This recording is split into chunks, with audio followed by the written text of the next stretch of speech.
Okay बच्चों, तो last time आप लोगों ने जब एक्स्ट्रा क्लास ली थी तो फंक्शन क्या है ये जान लिया था, ठीक है। अब फंक्शन के आगे एक स्टेप बढ़ते हैं तो आता है आपका कंस्ट्रक्टर। और कंस्ट्रक्टर को भी हम लोग इस एक तरीके से कंस्ट्रक्टर फंक्शन बोलते हैं, कंस्ट्रक्टर फंक्शन। तो जो लिख पाए तो लिख पाए, लिखने में बहुत ज्यादा तेजी से लिख सकते हैं तो अच्छी बात है, वरना जो है यहाँ पे रिकॉर्डिंग हो ही रही है, आप उसको आराम से लिखिएगा। हम बस एक्सप्लेन करते हुए जा रहे हैं। तो देखिए, फंक्शन यूजर डिफाइंड फंक्शन आप लोग पढ़े हैं, ठीक है। अब उसी फंक्शन में कंस्ट्रक्टर जोड़ा जा सकता है। तो एक क्वेश्चन हम यहाँ पे करा रहे हैं 2 नंबर के सम का, जिसमें कंस्ट्रक्टर के साथ में फंक्शन को बताएंगे। कंस्ट्रक्टर कोई अलग से टॉपिक नहीं है, वो फंक्शन का ही एक पार्ट है, ठीक है।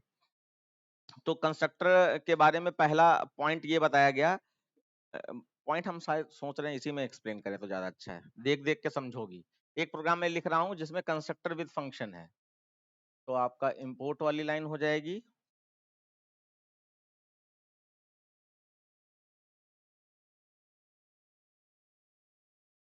ये मेरे साथ साथ लिख सकते हो तो बहुत अच्छी बात है, तुम लोग तो तेजी लिख लेते हो। Import class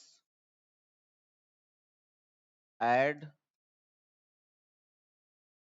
curly bracket start हुआ, और यहाँ पे मैंने बना दिया INT A, B, C, 2 number के सम का प्रोग्राम है।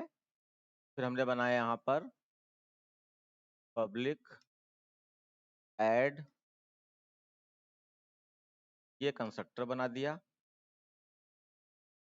जिसके अंदर हमने A = B = C = 0 डाल दिया, बंद किया इसको। फिर एक पैरामीटराइज कंस्ट्रक्टर भी बना दिया, पब्लिक ऐड ब्रैकेट में INT X, INT Y, लिखते रहो। तो यहाँ पे A = X हो जाएगा और B = Y हो जाएगा, कर दिया बंद। उसके बाद यहाँ पर हमने void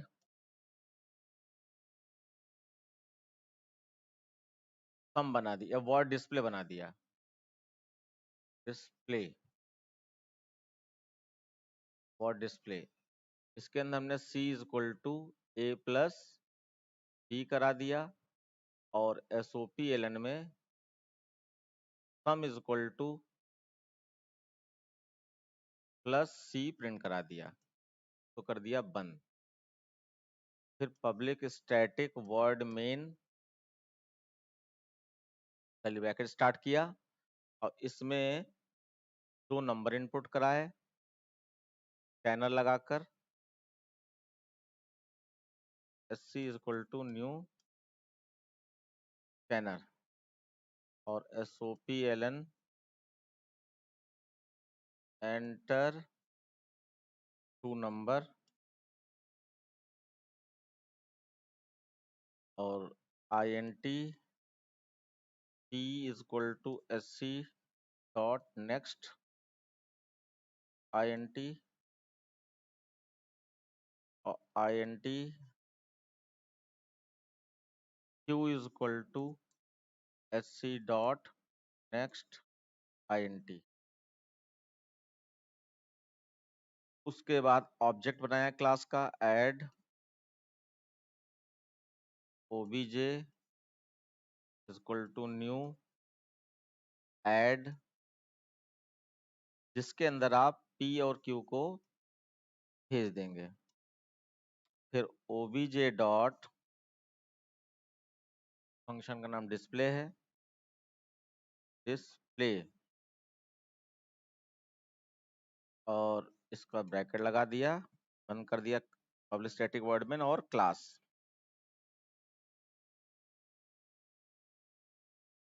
तो ये कंस्ट्रक्टर विद फंक्शन का प्रोग्राम हो गया।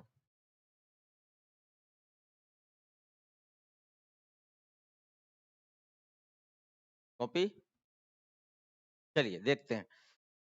पिछला वाला प्रोग्राम पहले रिवाइज करो कि जो पढ़ा था कि 2 नंबर का सम उसमें भी बताया गया था।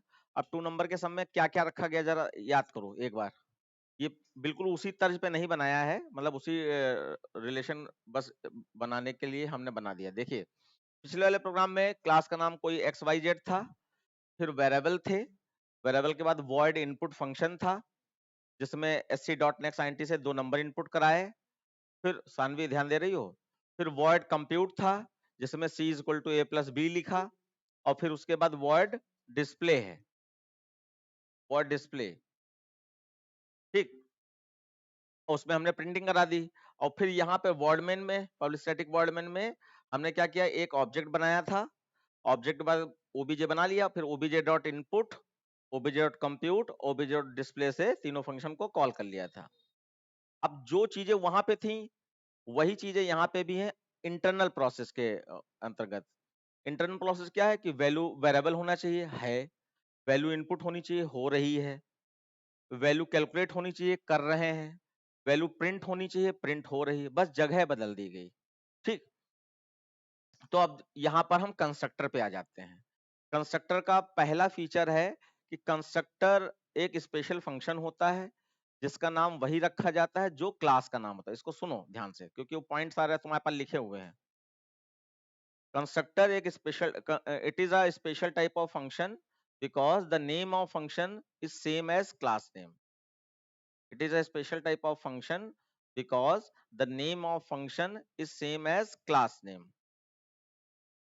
ये स्पेशल टाइप के फंक्शन होते हैं और इनका नाम क्लास का नाम सेम होता है, ये पॉइंट है। अब जरा इसको देखेंगे हम लोग। यहां पर ये आपका नॉन पैरामीटराइज कंस्ट्रक्टर है, नॉन पैरामीटराइज कंस्ट्रक्टर है।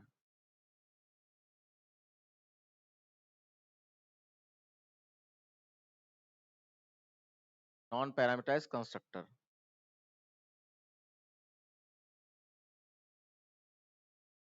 कंस्ट्रक्टर, और ये आपका यहाँ पर पैरामीटराइज कंस्ट्रक्टर है।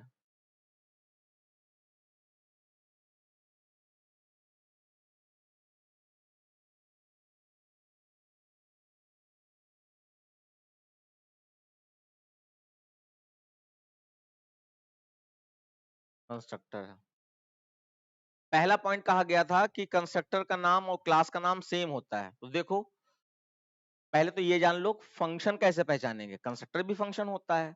तो देखो ये भी फंक्शन है, पहचान क्या है, गोल वाला ब्रैकेट आगे लगा है, पैरेंथेसिस ब्रैकेट किसी का आगे लगा है, इसका मतलब वो एक फंक्शन है पूरी जावा में। यहाँ पे भी पैरेंथेसिस ब्रैकेट लगा है और देखो यहाँ पे भी पैरेंथेसिस ब्रैकेट लगा है।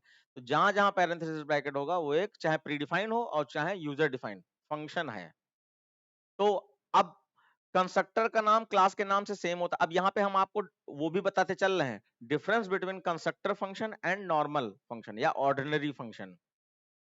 तो पहला डिफरेंस ये हो गया कि कंस्ट्रक्टर का नाम ये क्लास के नाम से सेम होता है, ये क्लास के नाम से सेम होता है। इसका अपोजिट देखो, फंक्शन का नाम क्लास के नाम से सेम नहीं होता है। पहला पॉइंट हो गया, कंस्ट्रक्टर का नाम क्लास के नाम से सेम होता है, फंक्शन का नाम क्लास के नाम से सेम नहीं होता है।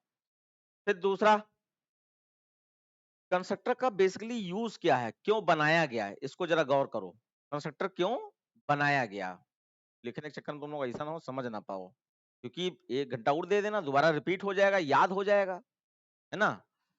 अब दूसरा पॉइंट क्या यहाँ पर क्या है कि कंस्ट्रक्टर क्यों बनाया गया, जरूरत क्या है, नीड ऑफ कंस्ट्रक्टर। तो देखो नॉर्मली ये जो डेटा मेंबर है, डेटा मेंबर जिनको हम वेरिएबल या इंस्टेंस वेरिएबल कहते हैं, तो इनको हम कोई भी वैल्यू प्रोवाइड नहीं कर सकते यहाँ पर। जैसे आप चाहें कि यहाँ पे int is equal to 0, b is equal to 1, c is equal to 2 अगर लिख दें तो नहीं लिख सकते, ये प्रोहिबिटेड है, मना किया गया है।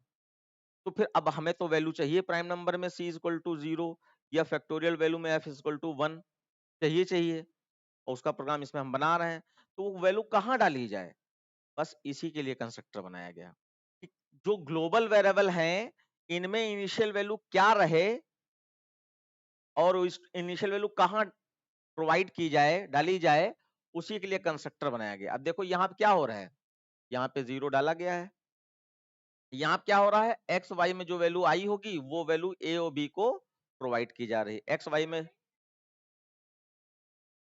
हाँ इनपुट नहीं होता है, पैरामीटराइज इसीलिए बनाया गया ना कि यहाँ ना इनपुट करना पड़े आपको। तो एक्स वाई में जो भी वैल्यू आई वो यहाँ पर ए और बी में चली जाएगी। ये दूसरा पॉइंट हो गया। पहला पॉइंट था कंस्ट्रक्टर का नाम क्लास का नाम सेम होता है। दूसरा पॉइंट हो गया कंस्ट्रक्टर का काम क्लास के डेटा मेंबर को इनिशियल वैल्यू यानी कि शुरुआती वैल्यू की वेरिएबल में क्या जाए पहले वो डालना कंस्ट्रक्टर का काम है। ठीक, अब तीसरा पॉइंट सुनो। ये दूसरा पॉइंट डिफरेंस में नहीं था, अब तीसरा पॉइंट डिफरेंस में है। कंस्ट्रक्टर वैल्यू रिटर्न नहीं करते जबकि फंक्शन वैल्यू रिटर्न करते हैं या कर सकते हैं। तो constructor never return value not even void. अब याद करो जरा, फंक्शन वैल्यू रिटर्न नहीं करते हैं तो क्या लिखना पड़ता है? वॉइड। और कंस्ट्रक्टर अगर वैल्यू रिटर्न नहीं करते हैं तो उसमें वॉइड भी नहीं लिख सकते क्योंकि वो नेवर रिटर्न वैल्यू है, ये कर ही नहीं सकते। और ये करना चाहे कर सकते हैं, नहीं करना चाहे मे और मे नॉट रिटर्न वैल्यू, है ना। ये दूसरा पॉइंट है। फंक्शन वैल्यू रिटर्न कर सकते हैं, कंस्ट्रक्टर वैल्यू रिटर्न कर ही नहीं सकते। इसीलिए इसमें यहाँ पर देखो फंक्शन होते हुए भी रिटर्न टाइप वाली जगह गायब है। देखो यहाँ पे क्या है, ये जैसे पब्लिक यहाँ लगा दिया, यहाँ भी लगा सकते हैं। तो ये पब्लिक हो गया, पब्लिक के बाद रिटर्न टाइप और उसके बाद फंक्शन का नाम। गौर करो बच्चा, यहाँ पब्लिक हो गया, फिर रिटर्न टाइप यानी कि विद रिटर्न वैल्यू या विदाउट रिटर्न वैल्यू, और उसके बाद फंक्शन का नाम। यहाँ देखो पब्लिक हो गया, रिटर्न टाइप गायब हो गया और फिर सीधे फंक्शन का नाम हो गया। तो यानी कि रिटर्न टाइप इसमें होता ही नहीं है, इसलिए ये वैल्यू रिटर्न नहीं करते। तो इसमें धोखे से भी वॉइड या इंट नहीं लगा सकते आप। तो ये डिफरेंस में हो गया। चौथा पॉइंट इंपॉर्टेंट है। कंस्ट्रक्टर अपने आप कॉल होता है जब क्लास का ऑब्जेक्ट बनाया जाता है, यानी constructor automatically call at the time of when we create class object. Constructor automatically call at the time of when we create class object. अब देखो क्लास का ऑब्जेक्ट कहां बनाया जा रहा है, ये है ना। तो ये क्लास का ऑब्जेक्ट बनाया जा रहा है तो कंस्ट्रक्टर अपने आप कॉल हो जाता है। तो ये आपका पार्ट जो है ये कंस्ट्रक्टर कॉलिंग है।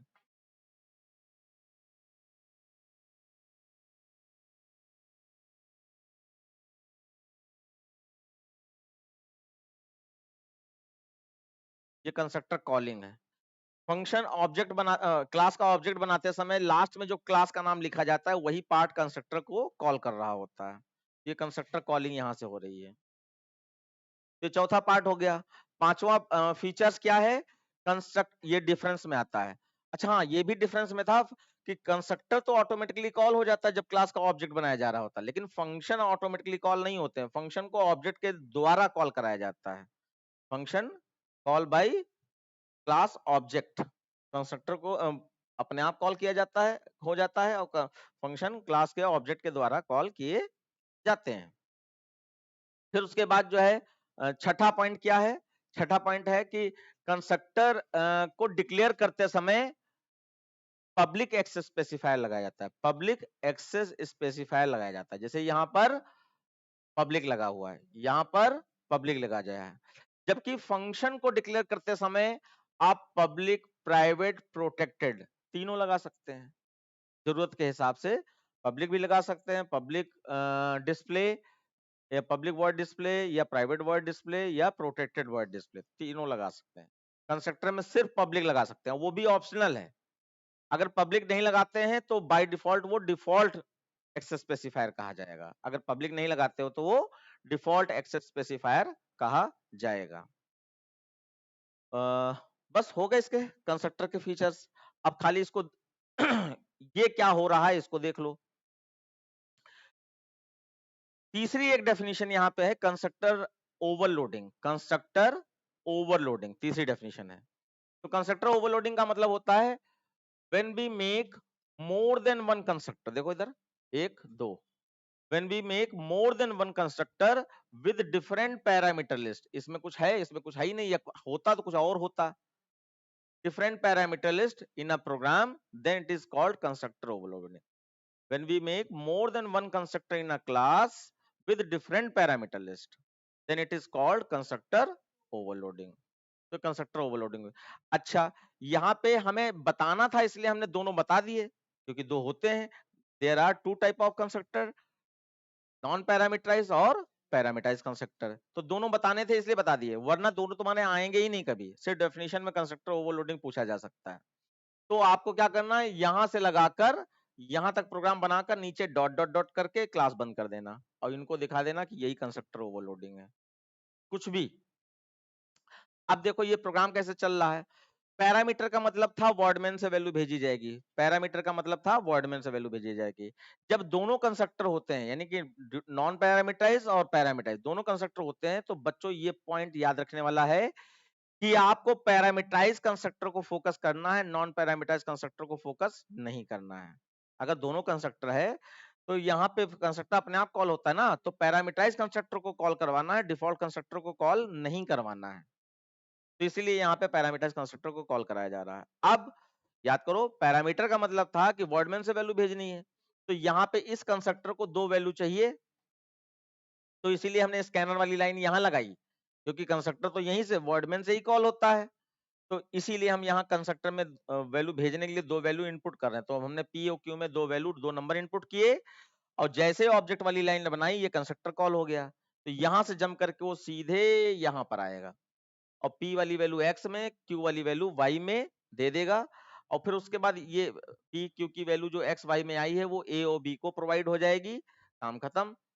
तो ये पैरामीटराइज कंस्ट्रक्टर का काम होता है। यहाँ पे भी एक पॉइंट ध्यान देने वाला है कि डिफॉल्ट कंस्ट्रक्टर या नॉन पैरामीटराइज कंस्ट्रक्टर में फिक्स्ड वैल्यू होती है, फिक्स्ड वैल्यू रखी जाती है हमेशा, और पैरामीटराइज कंस्ट्रक्टर में यूजर इनपुट वैल्यू,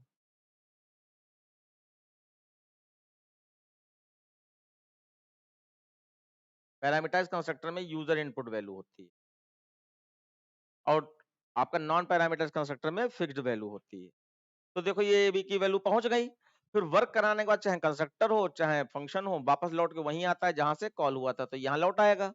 नीचे उतरे, ओबीजे डिस्प्ले कर दिया, डिस्प्ले से डिस्प्ले पहुंच गए, एओबी को सम कर दिया, जो भी वहां वैल्यू प्रोवाइड कराई गई थी, सम कर दिया और यहाँ पे इसको प्रिंट करा दिया। अब इसके लिए क्वेश्चन की अपनी मर्जी है कि क्वेश्चन में कहा गया कि वर्ड कैलकुलेट में सम कराओ, तो हम ये सी वाली लाइन वर्ड वर्ड कैलकुलेट वाले फंक्शन में बना देंगे, और डिस्प्ले में सिर्फ डिस्प्ले वाली लाइन रखेंगे। हमने एक साथ कर दिया क्योंकि हमें समझाना है खाली। तो ये कंस्ट्रक्टर ओवरऑल कंप्लीट। दूसरी हेडिंग हम ले लें, डायरेक्ट स्टैटिक पे क्यों आ रही हो? कंस्ट्रक्टर के बाद क्या है दूसरी हेडिंग जो पूछना चाहती हो? मेंबर मेथड तो यही है, ये देखो, ये ये आपका इंस्टेंस वेरिएबल या डेटा मेंबर कहे जाते हैं, और ये मेंबर मेथड कहे जाते हैं जो इनपुट नेस्टेड। हाँ, अगर फंक्शन के अंदर फंक्शन कॉल करवाना हो तो उसको नेस्टेड कह देते हैं, अगर फंक्शन के अंदर कोई दूसरा फंक्शन कॉल करवाना हो। लाओ दिखाओ।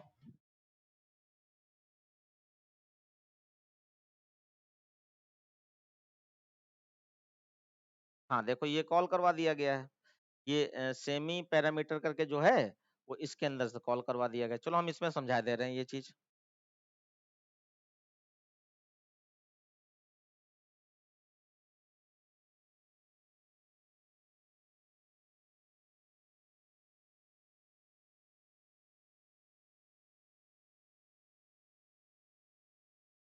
जैसे अब इस क्वेश्चन पे ध्यान ना देना, अब हम खाली वो चीज समझाने की कोशिश कर रहे हैं जो तुम्हारे उसमें लिखी है, नेस्टेड मेंबर मेथड।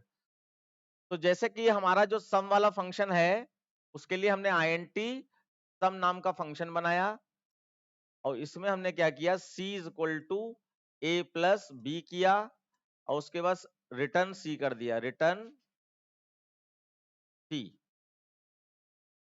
ये लिख दिया। अब हमने यहाँ पे वर्ड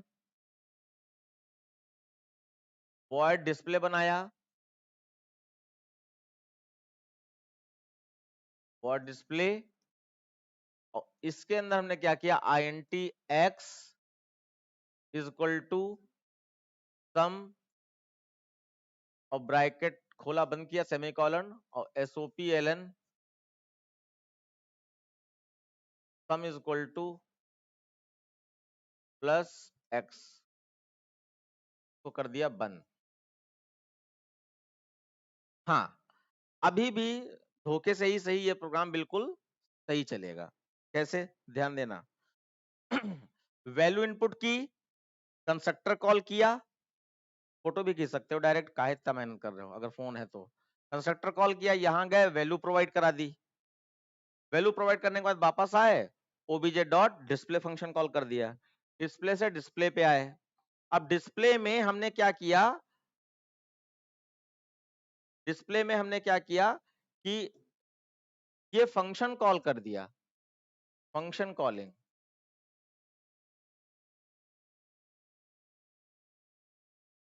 क्योंकि अब यहां पे थोड़ा लॉजिकल आपको सोचना है।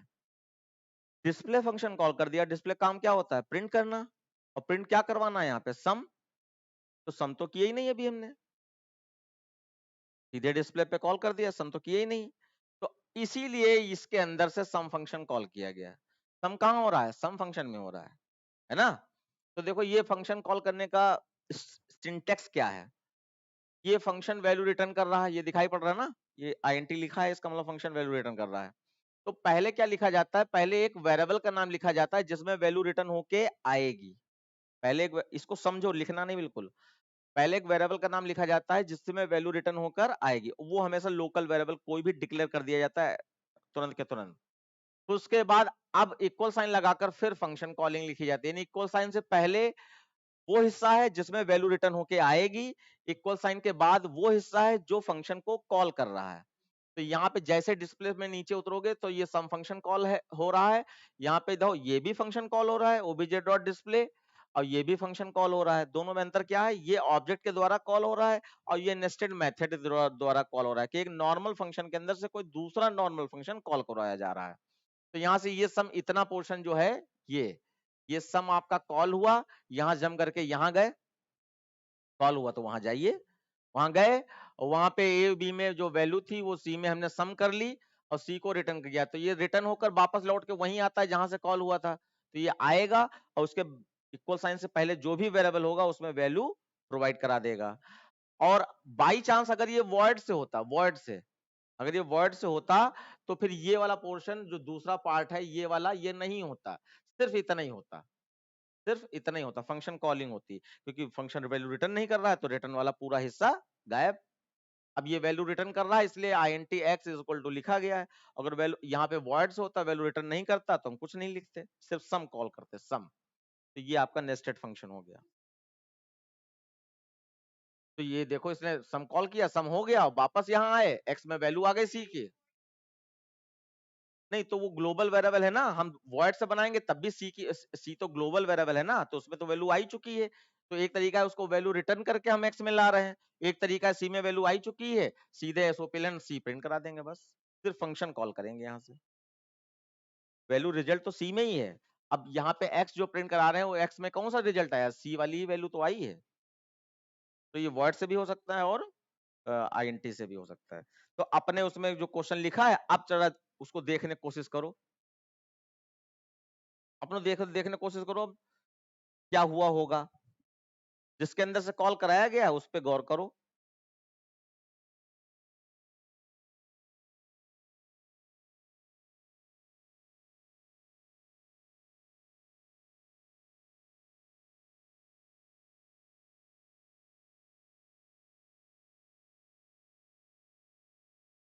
आ ही गया होगा समझ में, सिंपल फंक्शन कॉल किया गया है, वो पैरामीटर करके जो था, कहाँ है, देखो एरिया में पैरामीटर फंक्शन कॉल किया गया, ये यहां जम करके कहाँ जाओगे, पैरामीटर कहाँ बना है ये, यहां से जम करके यहाँ जाओगे और ये पैरामीटर कैलकुलेट करके टी में वैल्यू रिस्टोर किया, और टी वाली वैल्यू कहाँ आ जाएगी, एस में, और फिर एस को प्रिंट करा दो। सॉरी, उसके बाद इस एस को इसमें यूज कर लिया गया, एस का फॉर्मूला है ना, यूज हो गया, बस इतना ही है इसका काम। नेक्स्ट हेडिंग इसके बाद, इसी के बाद स्टैटिक है। ठीक, देखो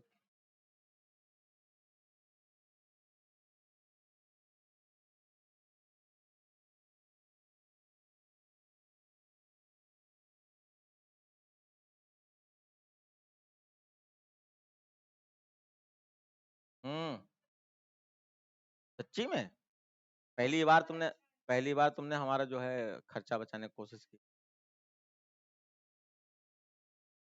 ओके, तो अब हम लोग पढ़ने जा रहे हैं स्टैटिक डेटा मेंबर क्या होता है। तो स्टैटिक डेटा मेंबर में स्टैटिक वेरिएबल होते हैं और स्टैटिक फंक्शन होते हैं। स्टैटिक वेरिएबल भी होते हैं और स्टैटिक फंक्शन भी होते हैं। तो यहाँ पे अभी स्टैटिक वेरिएबल की बात करके हम लोग देखते हैं, क्योंकि अब यहाँ पे प्रोग्राम नहीं बनेगा इसका कोई, सिर्फ समझना है आपको कि स्टैटिक करता क्या है।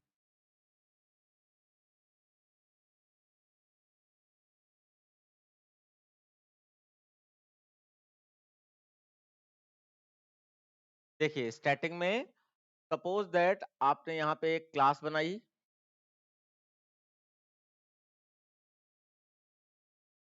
Class X Y Z, curly bracket start किया, और यहाँ पे एक वेरिएबल आपने आईएनटी ए लिया है, और एक वेरिएबल ये लिख लेना, ठीक है।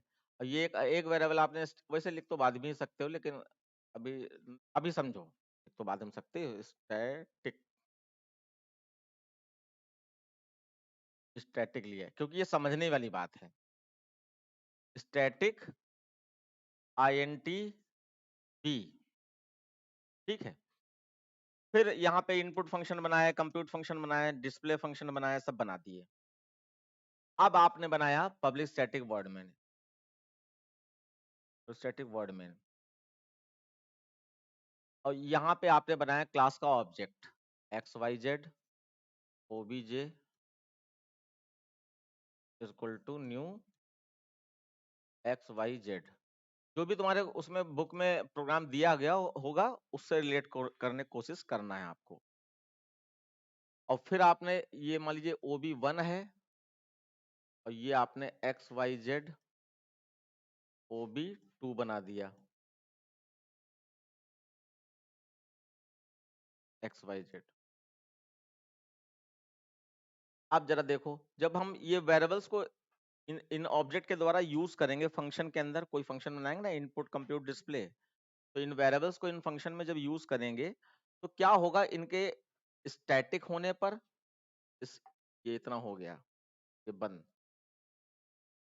स्टैटिक होने पर और नॉन स्टैटिक होने पर, नॉन स्टैटिक, स्टैटिक होने पर क्या होगा कि ये आपकी ए नाम और बी नाम की एक, अच्छा सिर्फ स्टैटिक वाला बता रहे हैं क्योंकि ये कोई प्रोग्राम है ही नहीं, है ना, सिर्फ स्टैटिक को लेकर बता रहे हैं। स्टैटिक के हिसाब से कि आपका एक मेमोरी बनेगी, कौन किसके लिए, बी के लिए, क्योंकि बी वाला स्टैटिक है। और ये मेमोरी कौन बना रहा है, ये आपका OB1 और OB2 बना रहा है। और यही चीज यहां पे देखें तो नॉन स्टैटिक के लिए, नॉन स्टैटिक के लिए OB1 ए के लिए अलग मेमोरी बनाएगा, और OB2 ए के लिए अलग मेमोरी बनाएगा, अलग मेमोरी बनाएगा। ये डिफरेंस है स्टैटिक और नॉन स्टैटिक। अब इसको मीनिंग में कन्वर्ट करते हैं। क्या हमने यहाँ पे देखा, देखो जैसे कि अगर हम यहाँ पर ये क्या है, क्लासरूम है, और क्लासरूम क्या है, एक मेमोरी है। इसको समझने वाली बात है, क्लासरूम एक मेमोरी है। तो अब अगर हमने स्टैटिक बनाया, इस क्लासरूम को मान लो स्टैटिक बनाया, इस मेमोरी को स्टैटिक बनाया है, तो हम अपनी क्लास में आए, हम कंप्यूटर पढ़ाते हैं, कंप्यूटर पढ़ाया, बोर्ड पे लिखा इस बोर्ड को, या यहाँ की स्टेशनरी यूज की, बोर्ड पे लिखा, फिर हम चले गए। फिर हमारे जस्ट बाद एक मैथ वाला टीचर आया, तो जब मैथ वाला टीचर आएगा तो उसको क्या मिलेगा, जो कंप्यूटर वाले टीचर ने लिखा होगा लास्ट टाइम बोर्ड पे वही लिखा, या तो वो मिटा के चला जाए अलग बात है, वरना वो लिखा हुआ मिल जाएगा।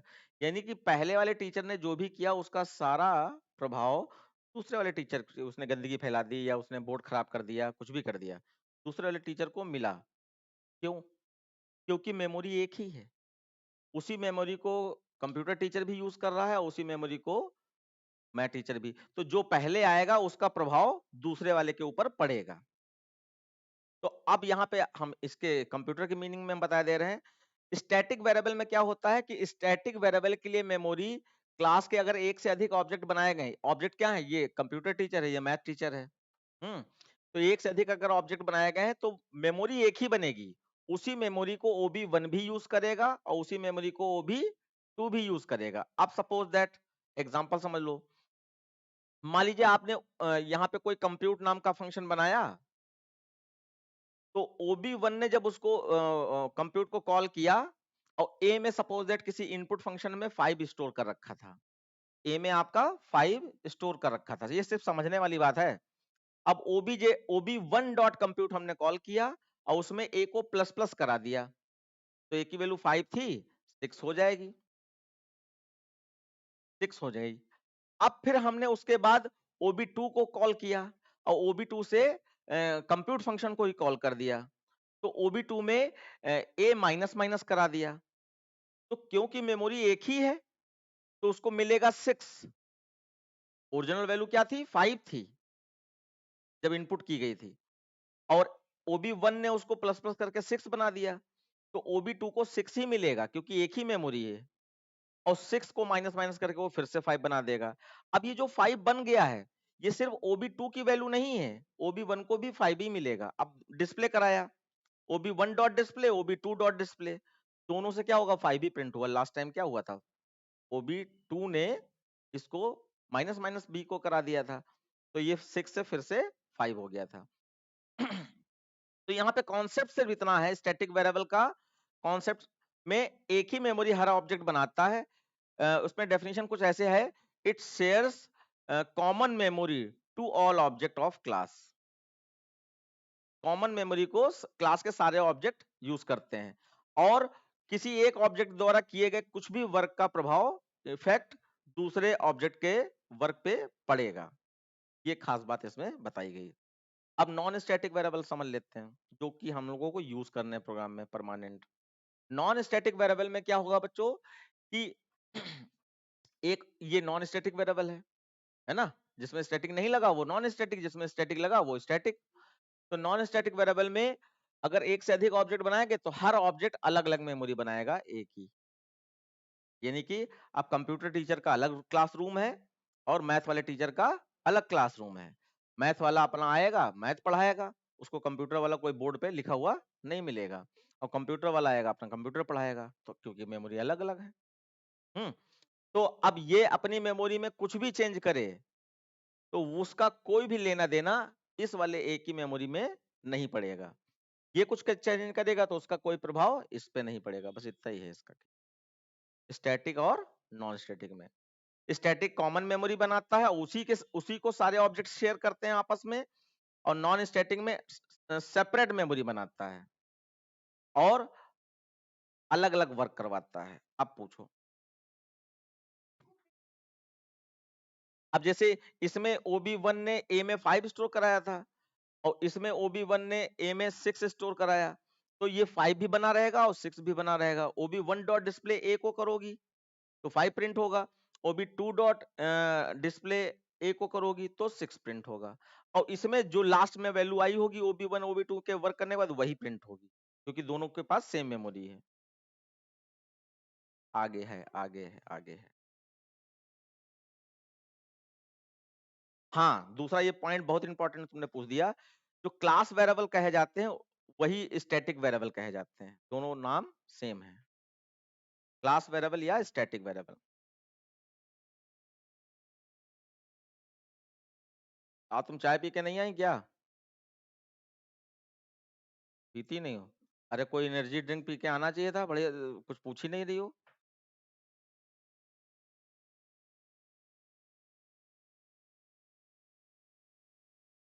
ये डिफरेंस है बच्चों, देख लीजिए आप अपना, स्टैटिक में इतना ही होता है बस।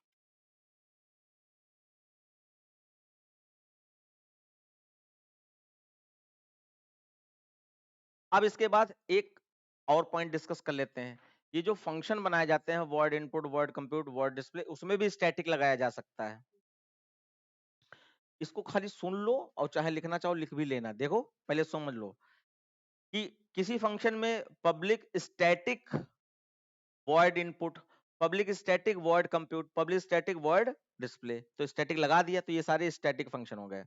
और खाली public void input, public void compute, public void display, तो ये नॉन स्टैटिक फंक्शन हो गए। तो थोड़ा सा ध्यान रखना है आपको, ये जो स्टैटिक वेरिएबल होते हैं, ये स्टैटिक वेरिएबल जो है स्टैटिक फंक्शन में ही यूज होते हैं। स्टैटिक वेरिएबल स्टैटिक फंक्शन में ही यूज होते हैं। ऐसे दूसरा पॉइंट एक और फंक्शन के बारे में ये थोड़ा सा बता रहे हैं। जो स्टैटिक फंक्शन बनाओगे ना, स्टैटिक फंक्शन को कॉल करने के लिए क्लास का ऑब्जेक्ट बनाने की जरूरत नहीं है। ये क्लास के जो ऑब्जेक्ट बनाए हैं, इनको नहीं बनाया जाए। ये पॉइंट अच्छा है बच्चा, इसको दिमाग में भरते हुए समझो। जैसे यहाँ पे अगर हमारा void static void static void input है, इनपुट, और यहाँ पे हमारा वॉइड कंप्यूट है, सिर्फ कंप्यूट है। तो देखो, ये स्टैटिक फंक्शन हो गया, ये नॉन स्टैटिक फंक्शन हो गया। हम कह रहे हैं कि स्टैटिक फंक्शन को वर्ड मेन में कॉल करने के लिए क्लास के ऑब्जेक्ट की जरूरत नहीं, क्योंकि उसका कोई भी रेफरेंस क्लास के ऑब्जेक्ट से नहीं लेने की जरूरत होती। तो उसको कॉल कैसे करें?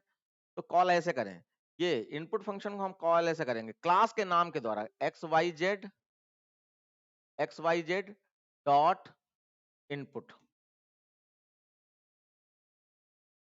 ये ऐसे कॉल होता है।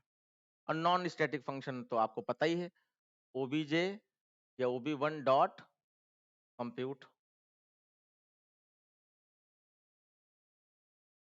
ये स्टैटिक फंक्शन कॉल करने का तरीका, ये नॉन स्टैटिक फंक्शन कॉल करने का तरीका।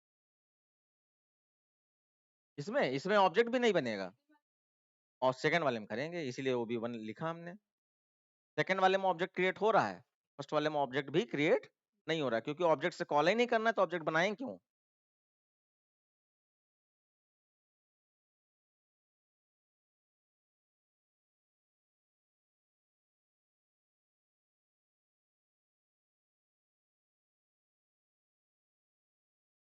ठीक, अब एक पॉइंट और इसके बारे में डिस्कस कर लेते हैं।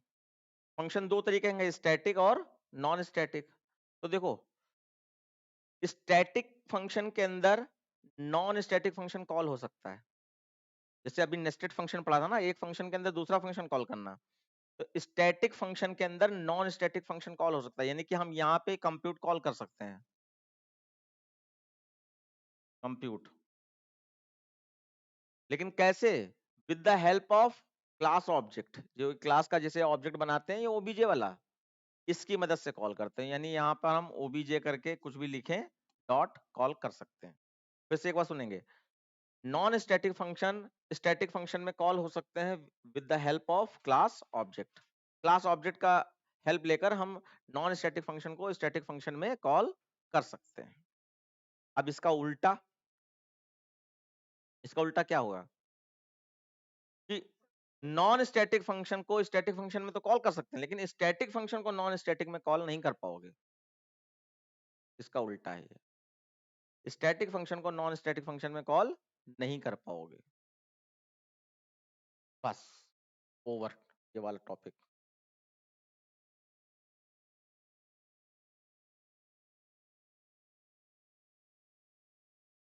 चलो अगला बताओ। ये बिल्कुल जरूरत नहीं थी, लेकिन अब तुम पूछोगी तो हमें तो बताना ही पड़ेगा। 12th का टॉपिक है ये। हम्म आएगा तो हम बता दे रहे हैं। नहीं, जिंदगी में नहीं आएगा, तुम लोग बड़े भी हो जाओगी तब भी नहीं आएगा। नहीं, मीनिंग बता दे रहे हैं भाई, मतलब ये समझ लो, तुम लोग बड़ी हो जाओगी तब भी नहीं आएगा, और हम बूढ़े हो गए तब भी नहीं आया आज तक। ठीक, तो इसमें इसमें हम मीनिंग बता दे रहे हैं। बुक लाओ, और एक बुक से सब लोग देखो, जिसके पास बुक है वो आपस में शेयर करें। इसका मीनिंग बताए दे रहे हैं। ऑब्जेक्ट एज मेथड पैरामीटर, 359 इसमें भी है। हाँ, तो इसमें जो है ये पहले तो ए और बी नाम के दो वेरिएबल लिए गए हैं और उसमें गेट वेल नाम में पैरामीटराइज फंक्शन बनाया गया है, जिसमें एक्स वाई में जो भी वैल्यू भेजी गई होगी वो ए और बी में प्रोवाइड कर दी। बिल्कुल वही वाला जो कंस्ट्रक्टर में काम किया था, पैरामीटराइज कंस्ट्रक्टर में, वही वाला काम यहाँ कर दिया गया। यानी कि जो काम कंस्ट्रक्टर में करवाया जा रहा है वो काम फंक्शन में भी हो सकता है। ठीक है, इससे ये पता चल गया। फिर उसके बाद ये सम ओबीजे नाम का जो फंक्शन बनाया है, इसके गोल वाले ब्रैकेट में खास तौर पे ध्यान देने की कोशिश करो, इसमें क्लास का नाम आ गया। ऊपर वाले फंक्शन गेट वेल में क्लास का नाम नहीं है और इसमें क्लास का नाम है। तो अब याद करो, यहां पर जरा देखो, कभी भी क्लास के नाम के आगे कुछ लिखते हैं तो उसको क्या बोलते हैं? क्लास के नाम के आगे कुछ भी लिखते हो तो उसको एक ऑब्जेक्ट बनाते हो, मानते हो। तो ये ऊपर वाला जो है int x, int y, ये नॉर्मल वेरिएबल है। एक्स वाई जो है ये नॉर्मल वेरिएबल है, और नीचे जो पी क्यू लिखा है ये क्लास के ऑब्जेक्ट हैं, दोनों दोनों क्लास के ऑब्जेक्ट हैं। अब यहाँ पर इसका पूरा सार जो है ये वर्डमेन के अंदर से स्टार्ट होता है। पूरा सार जो है वर्डमेन के अंदर से स्टार्ट होता है। तो यहाँ पर मैं बोल रहा हूँ, तुम फटाफट अपना बनाती जाना, ठीक है? तो देखो इसमें non non parameter sorry non static function है ना सारे। तो नॉन स्टैटिक फंक्शन में अभी हम लोगों ने क्या सीखा था? जितने ऑब्जेक्ट बनाओगे ऊपर डिक्लेयर किए गए वेरिएबल के लिए उतनी मेमोरी बनेगी। यहाँ पे देखो कितने ऑब्जेक्ट बने हैं, 3। तो ऊपर वेरिएबल देखो कितने हैं, ए बी 2। तो यानी कि यहाँ पर बच्चों ओबी OB1 ए बी के लिए मेमोरी बनाएगा, OB1 ही था, हाँ। OB2 ए बी के लिए मेमोरी बनाएगा क्योंकि नॉन स्टैटिक फंक्शन है। OB3 भी ए बी के लिए मेमोरी बनाएगा।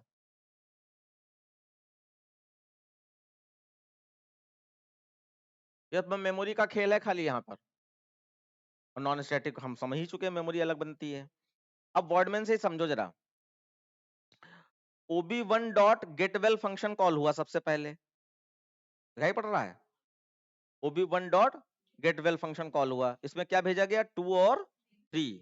तो गेटवेल पे जाओ, 2 3 कहां पहुंचा, एक्स वाई में, और एक्स वाई से वो ए और बी में चला गया। अब इस समय खाली तुमको ध्यान ये देना है, ध्यान दो, खाली तुमको ध्यान ये देना है कि गेटवेल फंक्शन कॉल किस ऑब्जेक्ट से किया गया, OB1 से। तो यानी ये जो वैल्यू 2 3 पहुंची है ये किसके ए और बी में पहुंची है? देखो इधर 2 3 पहुंच गई वैल्यू, वापस लौट आए। फिर OB2 डॉट गेटवेल कॉल हो गया और उसमें आपने 4 और 6 भेजा है, तो फिर से ऊपर गए, एक्स वाई में 2 कितना था, 4 और 6 पहुंच गया, और 4 और 6 ए और बी में डाल दिया गया। तो ए बी किसका है इस समय, OB2 का है, और 4 और 6 इसमें पहुंच गया। ठीक है, फिर वापस लौट के आया। अब यहां पर OB3 डॉट सम OBJ फंक्शन कॉल कर दिया गया, OB3 डॉट सम OBJ, और इसमें भेजा क्या गया है, OB1 OB2 को। तो इसको बोलते हैं ऑब्जेक्ट पासिंग, अच्छा सही वर्ड लिख लो, object passing as a argument, object passing as a argument बोलते हैं इसको।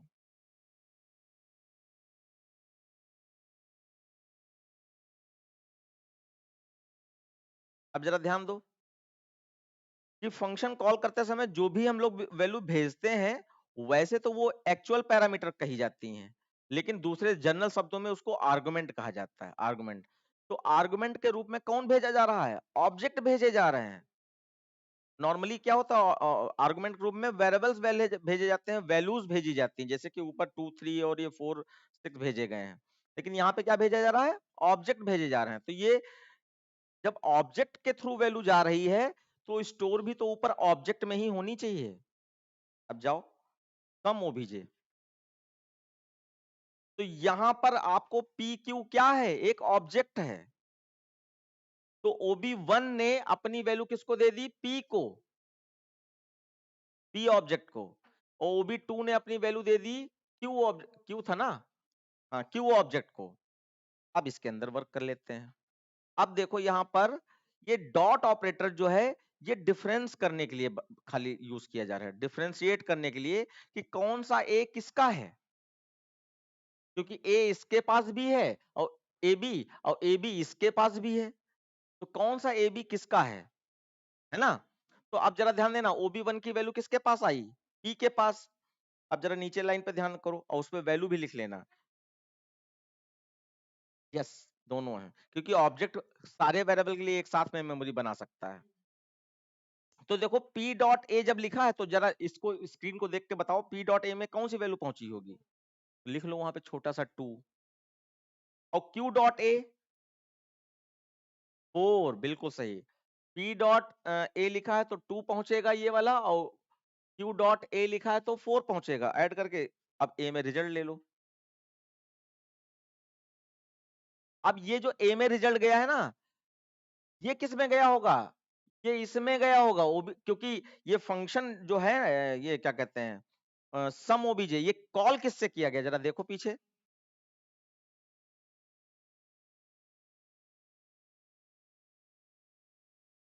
हाँ, पीछे देखो, फंक्शन सम ओबीजे कॉल किससे किया गया, OB3 से कॉल किया गया। तो जो भी नॉर्मल रूप से ए बी लिखा जाएगा, वो जिस, ये लाइन इंपॉर्टेंट है, फंक्शन कॉल करते समय दो तरीके का ऑब्जेक्ट होते हैं, एक ऑब्जेक्ट जिससे फंक्शन कॉल किया जा रहा है जैसे कि OB3, और एक ऑब्जेक्ट जिसको आर्गुमेंट के रूप में भेजा जा रहा है जैसे कि OB1 OB2। तो OB1 OB2 तो पासिंग ऑब्जेक्ट हो गए, और OB3 जो है ये करंट ऑब्जेक्ट बोला जाता है, करंट ऑब्जेक्ट बोला जाता है।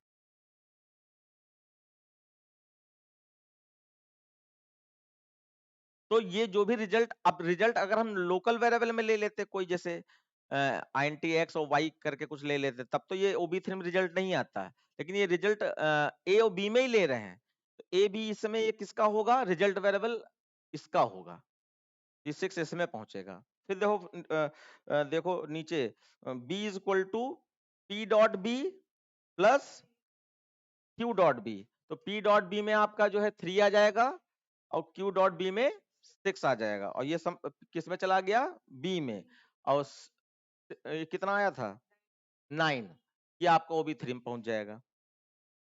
उसके बाद काम खत्म हो गया, वापस लौटाओ। अब देखो OB3 डॉट डिस्प्ले किया गया है, OB3 डॉट डिस्प्ले, तो डिस्प्ले में जब जाओगे तो ए बी प्रिंट हो रहा है, तो ये ए बी किसका है इस समय, OB3 का है, तो OB3 में देखो क्या प्रिंट होगा, 6 और 9, बस ये इसका कॉन्सेप्ट है।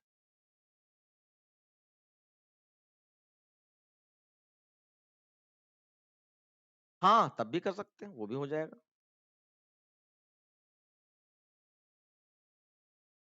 अरे टॉपिक पूछो, देखो और कुछ तो नहीं बचा, बाकी नोट कर, दिस कीवर्ड देख लो।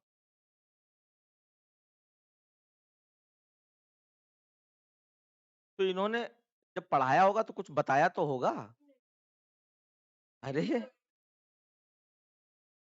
हाँ, रियल में प्लीज ध्यान दीजिए, फंक्शन प्रोग्रामिंग में वही इफ एल्स इफ के खाली क्वेश्चन आने हैं, कोई एक छोटा सा भी टॉपिक इसमें टच नहीं होना, खाली पैरामीटराइज फंक्शन और नॉन पैरामीटराइज के अलावा, जिसमें कि पैरामीटराइज आना ही नहीं है।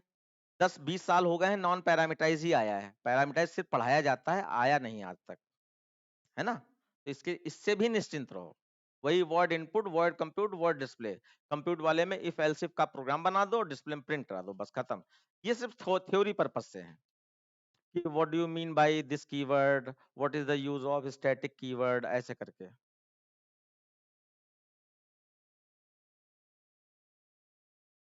सब वीडियो में है।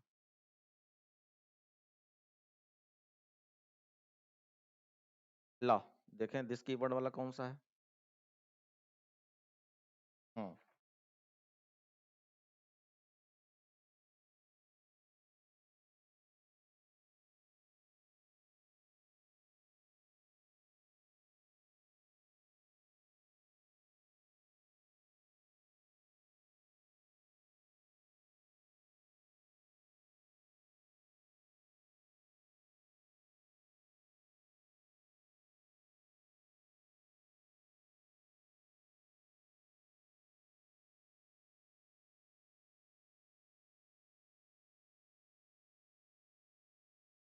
इसमें जो एग्जांपल दिया है बहुत टफ है, ठीक है, हम तुमको जो है आसान वाला एग्जांपल बता दे रहे हैं। देखो दिस कीवर्ड इतना इंपॉर्टेंट रहा है पिछले सालों में कि हर बोर्ड के पेपर में दिस कीवर्ड के बारे में कुछ ना कुछ थ्योरी में पूछ दिया जाता था, लॉकडाउन से पहले तक, के बाद नहीं आया है। तो उसमें एक लाइन ही खाली हम बच्चों को याद दिलाते थे क्योंकि वही पूछा ही जाता था। दिस कीवर्ड को करंट कॉलिंग ऑब्जेक्ट कहा जाता है। दिस कीवर्ड को करंट कॉलिंग ऑब्जेक्ट कहा जाता है। करंट कॉलिंग ऑब्जेक्ट, ठीक है, ये वाली लाइन ही याद रखना, करंट कॉलिंग ऑब्जेक्ट। जहां कहीं भी आएगा ये करंट कॉलिंग ऑब्जेक्ट वर्ड जरूर मिल जाएगा, तुरंत जान जाना कि ये दिस कीवर्ड, चाहे फिल इन द ब्लैंक्स आए, चाहे कुछ एमसीक्यू टाइप का है। तो अब यहाँ पर दिस कीवर्ड के बारे में जान लीजिए। दिस कीवर्ड देखो जब ऑब्जेक्ट, क्योंकि ये करंट कॉलिंग के साथ में एक वर्ड क्या जुड़ा, ऑब्जेक्ट। ऑब्जेक्ट हम लोग अभी तक किसको मान रहे थे, ओबीजे 1 ओबीजे 2 इसको मान रहे थे। इसका मतलब OB1 OB2 की जगह पे दिस कीवर्ड यूज किया जा रहा है। OB1 OB2 की जगह पर दिस कीवर्ड यूज किया है। बस अंतर क्या है, OB1 OB2 हमने बनाए हैं, यूजर ने बनाए हैं, और दिस कीवर्ड ऑटोमेटिकली पहले से ही बना हुआ है, ऑब्जेक्ट के थ्रू या ऑब्जेक्ट के रूप में यूज किया जा रहा है।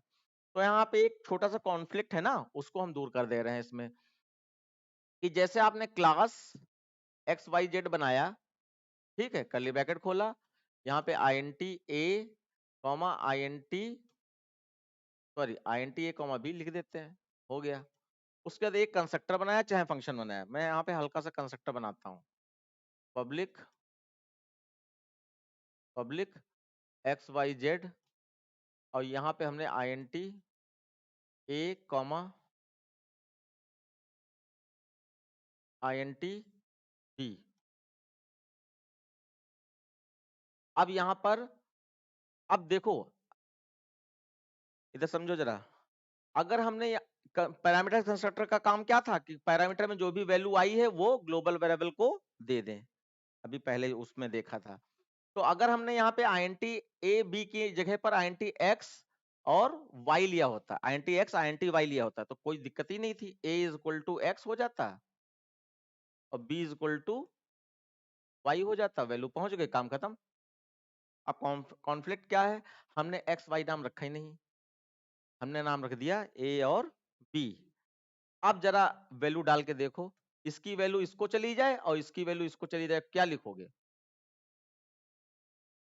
A is equal to A और B is equal to B। अब क्या होगा, ये तो लोकल वेरिएबल है और ये ग्लोबल वेरिएबल है।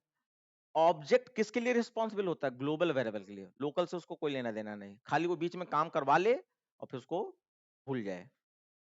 तो ऑब्जेक्ट जब इसको वर्क कराएगा तो कंफ्यूज हो जाएगा कि ये कौन सा ए है, ये कौन सा है, ये ए है, क्योंकि दोनों के नाम ए जैसे नहीं। एक ही क्लास में दो बच्चे राम नाम के बैठे हो, हम कहें बदतमीज राम, तो दोनों डर जाएंगे ना, है ना, दोनों डर जाएंगे। तो वही चीज यहाँ पे हो रही है कि किसी को पता ही नहीं कि किसके बारे में कुछ कहा जा रहा है। इसी कॉन्फ्लिक्ट को दूर करने के लिए दिस कीवर्ड यूज होता है। हम इसके साथ दिस लगा दें तो ये लोकल वेरिएबल जो है ना, ये क्लास का ऑब्जेक्ट बन जाएगा, क्लास वेरिएबल बन जाएगा। और अगर इसके साथ दिस लगा दें तो ये क्लास का इंस्टेंस बन जाएगा। तो हम तो फिलहाल ग्लोबल वेरिएबल के साथ दिस लगाते हैं क्योंकि ऑब्जेक्ट के वेरिएबल कौन से, ये ग्लोबल वेरिएबल हैं। तो हम यहाँ पे क्या लिख देंगे, ये डिस्टिंग्विश करने के लिए कि दिस डॉट ए और दिस डॉट बी, बस। अब क्या होगा, अब ये लोकल वेरिएबल होगा, ये ग्लोबल वेरिएबल होगा, इतना ही है दिस का, और बस नीचे dot dot dot one. Example ये दे देना, सुंदर सा एग्जाम्पल है।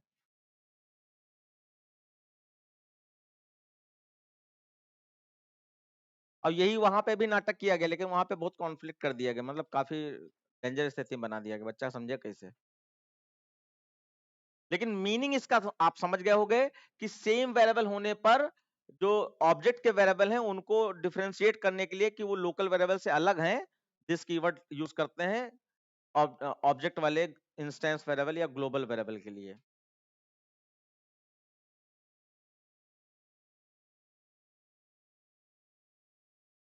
पता ही नहीं आएंगे। वही इफ एल्स इफ के ही प्रोग्राम आएंगे, सीधे सीधे समझ लो।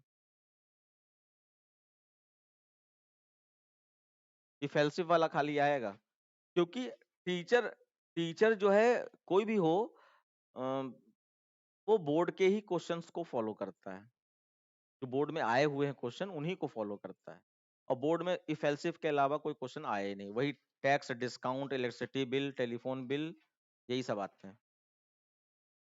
पार्किंग लॉट चार्ज, किस कौन सा?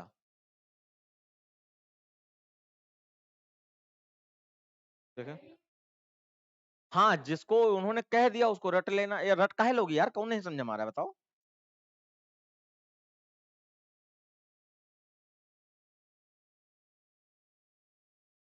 फिर से बदलाओ।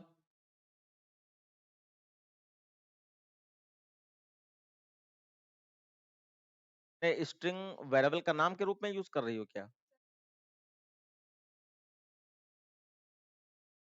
हाँ लिखा है, दिखाओ कहाँ पे। हाँ, स्ट्रिंग टाइटल लिखा है, तो ये स्ट्रिंग टाइप का वेरिएबल है। चाहे स्ट्रिंग टी लिखो, चाहे टाइटल लिखो। ना ना ना ना, वो काम कहाँ करा जाता है? कंस्ट्रक्टर के अंदर। और कंस्ट्रक्टर ऑप्शनल होता है प्रोग्राम में बनाना, यानी कि जरूरत है तो बनाओ, नहीं जरूरत है तो ना बनाओ। हम्म। हाँ, बस यहाँ पे अगर तुम यहाँ पे is equal to double quotes लिख दोगी तो वो गलत माना जाएगा। हाँ, आप यहाँ पे अगर पूरा लिखना चाहो तो लिख सकते हो, string title is equal to new string गोल वाला ब्रैकेट सेमीकोलन। हाँ, तो इसमें क्या पूछ रहा है? हाँ, तो ये आएगा, तो इसमें कोई गलत थोड़ी। इनपुट में वैल्यू इनपुट हो रही है, कंप्यूट में कैलकुलेट हो रही है, और डिस्प्ले में प्रिंट करा दी गई। यही तो हमने बताया है कि इफ एल्स इफ का मतलब नॉर्मल प्रोग्राम, कोई भी चाहे इफ एल्स का ही आ जाए। ज्यादातर बोर्ड में वही टेबुलर फॉर्म वाले जो हैं, उसमें टेबल स्लैब वाले जो होते हैं वो आते हैं। लेकिन सिंपल कैलकुलेशन भी करा सकते हैं, जैसे कि हम 2 नंबर के सम को कंप्यूटर में करा रहे हैं ना, c is equal to a plus b, तो वैसे ही पैरामीटर निकलवा सकते हैं या कुछ और निकलवा सकते हैं। इनमें कोई क्वेश्चन समस्या हो तो बताओ।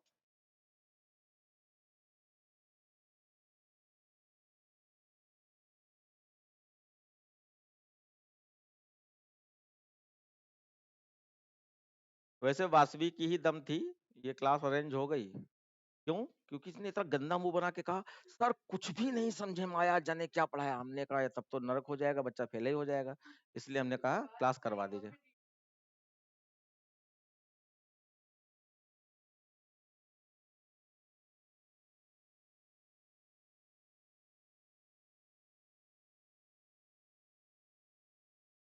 इंपॉर्टेंट ये है, फेलसिफ का क्वेश्चन याद करके जाओ। हाँ, वो थ्योरी पर्पज से दिस कीवर्ड, स्टैटिक कीवर्ड, ये सब इंपॉर्टेंट है।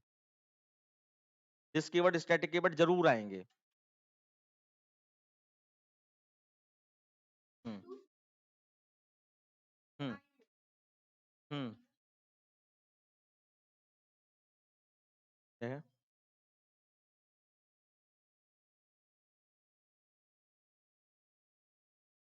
अरे ये रिजल्ट वेरिएबल है। ये जो पीआरटी अपॉन 100 करोगे तो किसमें स्टोर करोगे? इंटरेस्ट नाम के रिजल्ट में। जैसे सी सी सी इक्वल टू ए प्लस भी होता है, तो सी की जगह पे इंटरेस्ट यूज किया जा रहा है रिजल्ट वेरिएबल के रूप में। हाँ, स्टैटिक कीवर्ड ही होता है। अब वो चाहे वेरिएबल के साथ लगाओ, चाहे फंक्शन के साथ लगाओ, स्टैटिक कीवर्ड ही होता है।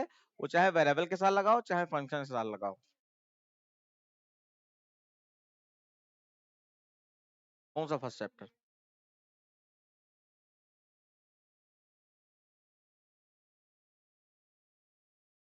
ए, एमसीक्यू हमने बहुत सारे ऐड कर रखे हैं, और बहुत सारे एमसीक्यू की वीडियोस बनी पड़ी हैं चैनल पे, तुम लोग देखती नहीं हो।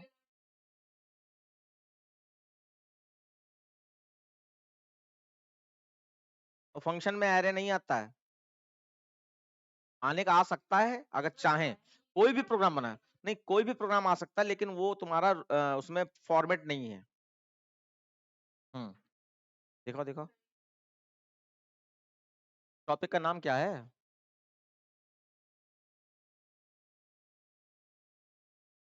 अच्छा अच्छा अच्छा अच्छा। तो ये रिवीजन ऑफ 9th क्लास ही तो पढ़ा है अभी तक, पैटर्न जो टॉपिक हमने पूरा किया है थ्योरी। हाँ है, और इम्पोर्टेंट भी है, तो उसमें एमसीक्यू तुम्हारे तुमको याद करके जाना पड़ेगा, क्योंकि थ्योरी के नाम पर, ध्यान सुनो, थ्योरी के नाम पर एक 10 या 20 नंबर की, 15 नंबर की एमसीक्यू मिलेगा, उसके बाद जो है फिर थ्योरी मिलेगी। अब थ्योरी में 2-3 क्वेश्चन बिल्कुल फिक्स हैं, जैसे कोई जावा मैथ वाले एक्सप्रेशन दी गई है, a square b square divided by 2a, अब उसको जावा में कैसे लिखेंगे, जावा एक्सप्रेशन 2 नंबर का, वो जावा एक्सप्रेशन आना ही आना है, ठीक है। और ये दिस कीवर्ड, ये भी थ्योरी में ही मिल जाएंगे तुमको, दिस कीवर्ड, स्टैटिक कीवर्ड, ये थ्योरी में ही मिल जाएंगे। और थ्योरी में और क्या मिलेगा, आउटपुट मिलेंगे, लिख लो सीधे सीधे। हम्म,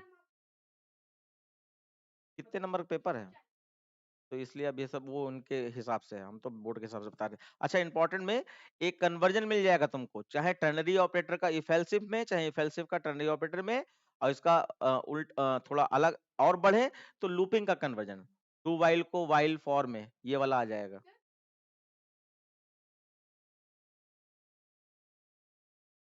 हम्म,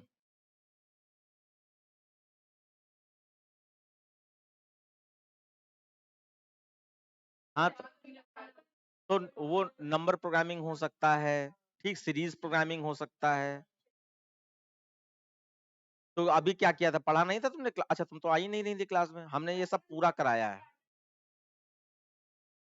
अभी टीटीएस एमडब्ल्यूएफ में कल ही हमने पैटर्न, फिर से तुम्हारा क्या चक्कर पड़ रहा है भाई, क्यों नहीं पीछे पड़ पा रहे हो। अभी एमडब्ल्यूएफ में कल ही पैटर्न स्टार्ट किया है, अभी फिर से लास्ट मौका है, एमडब्ल्यू में 6 से 7 में, एमडब्ल्यू में 6 से 7 में फिर से पैटर्न। फिलहाल हम रिकॉर्डिंग अब रोक दे रहे हैं।